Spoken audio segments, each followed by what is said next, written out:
Hello guys, I'm Boy Bisaya here. Welcome back to my YouTube channel, and for today's video I'll be doing a product review. So without further ado, let's get right into the video.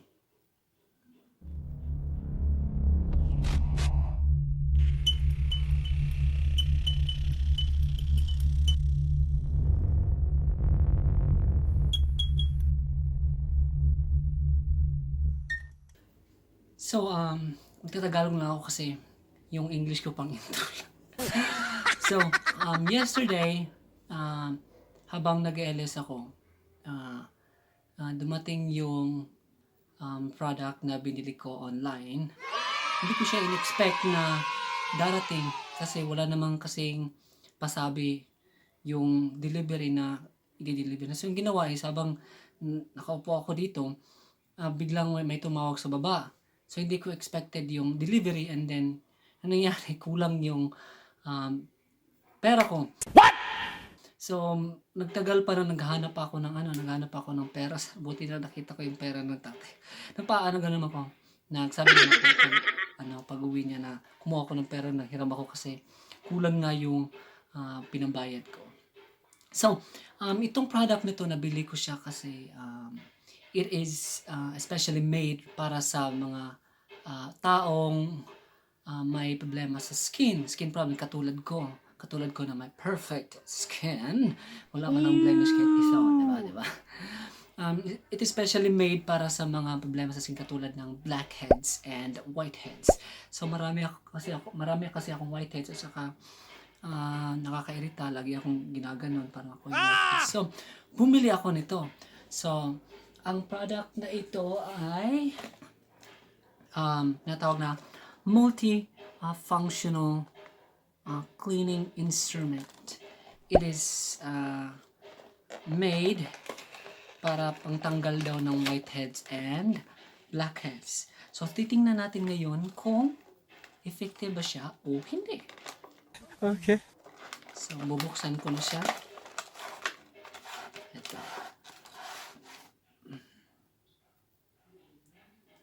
Okay. Ito yung laman niya.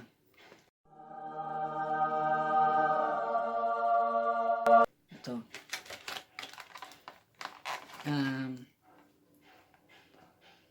Ano to? Parang ano siya? Ba't madumi? Bayan! May ano siya? May pangalan siya dito. Si Kian? Si Kian daw tawag dito. At saka may ano siya?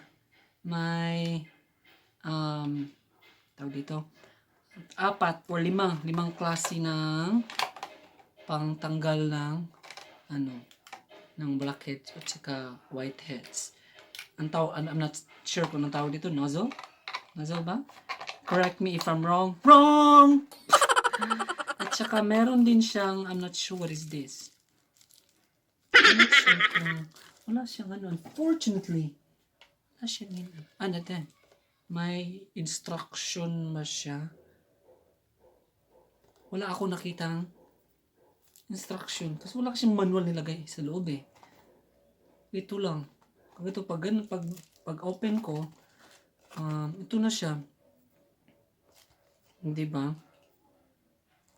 Tingnan mo sa likod. Walang instruction nakalagay. So, I don't know kung paano to gamitin.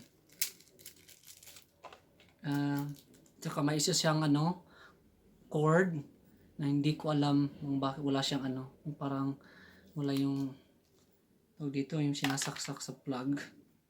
Yun lang ito. At saka hindi ko alam kung ano to.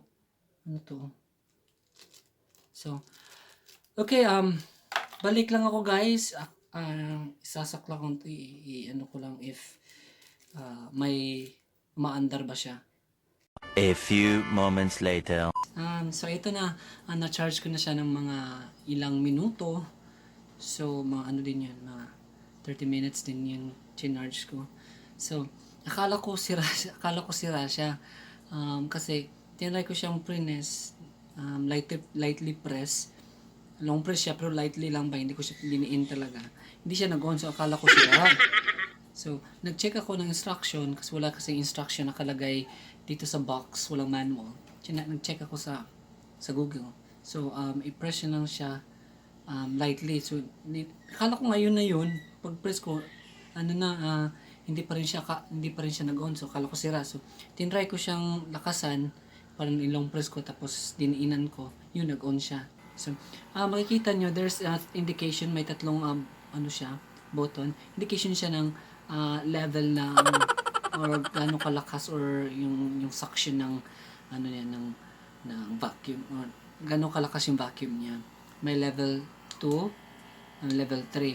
So 3 yung tinry ko kasi parang malalim yata yung parang malalim yung mga whiteheads ko. So let's go. So ito na. Dala ko ng sa amin para makita ko. Nagingin ko talaga.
Ayoko na.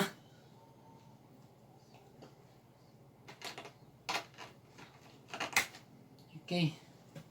So, here's the result. Ito na. So, hindi nyo makikita dyan sa Makikita nyo ba? Makikita nyo ba? Hindi makikita. Meron siyang nakukuha, kaso lang, mostly, oil lang sa mukha ko yung nakuha niya. Hindi talaga siya nakakapanigil. Paano ba ito? Ano ba itong mukha ko? Ang tigas-tigas kasi. Parang balat ng kalabaw. Siya, hindi siya masyado nakapanit. Parang lang siya, parang konting suction lang siya. Hindi talaga yung parang suction na suction talaga para kasi pag ako tinatanggal ko yung mga whiteheads ko, kailangan talagang diinan para lumalabas yung mga mga whiteheads at blackheads. Pero ito yung pag ang suction is parang kahit na level 3, parang max na siya, pa rin hindi pa siya masyadong nakakakuha ng Siguro effective din sa mga sa mga mild blackhead lang. Pero yung mga blackheads na malalalim, siguro, hindi katulad sa akin kasi malalalim yung yung blackheads ko sa blackheads at whiteheads sa mukha. So, final thoughts regarding this. Okay naman siya, kaso lang hindi talaga siya nakaka-penetrate dun sa light lang siya, hindi siya masyadong nakakakuha ng lahat. Sa lahat, hindi niya nakukuha lahat. May konti, mostly oil lang sa mukha ko yung nakuha niya. The rest, lang, parang suction lang ng konti. So, wala masyadong nakukuha. So, I think yun lang yun, guys. I think, okay guys, so, I think that's all I can say regarding this product. So, if you have any question, may katanungan kayo, suggestion, or mga violent reaction, please don't hesitate to comment. And then, to those who haven't subscribed yet, please don't forget to comment, like, and subscribe, and click the notification bell so that you will be updated whenever there's a new video in my channel. Ooh, English! Ooh, perfect! And nagputlaway ko. Okay, I think that's all guys. Maraming salamat and hanggang susunod na video. Stay tuned guys. Thank you.